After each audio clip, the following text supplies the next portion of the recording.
पाशदण्डपाणिपादिकारणं श्यामकायमादिदेवमक्षरं निरामयं भीमविक्रमप्रभुं विचित्रताण्डवप्रियं काशिकापुरादिनाथकालभैरवं भजे।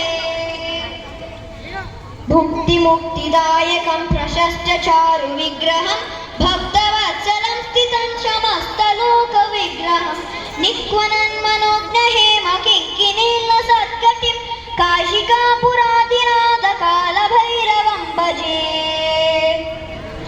धर्मसेतुपालकं त्वधर्ममार्गनाशकं कर्मपाशमोचकं सुशर्मदायकं विभुं स्वर्णवर्णकेशपाशशोभिताङ्गमण्डलं काशिकापुरादिनाथकालभैरवं भजे।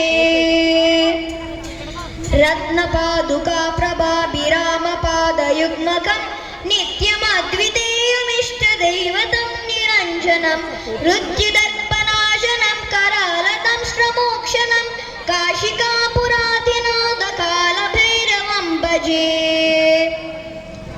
अट्टहासभिन्नपद्मजाण्डकोशसङ्कटिं दृष्टिपातनष्टपापजालमुग्रशासनम्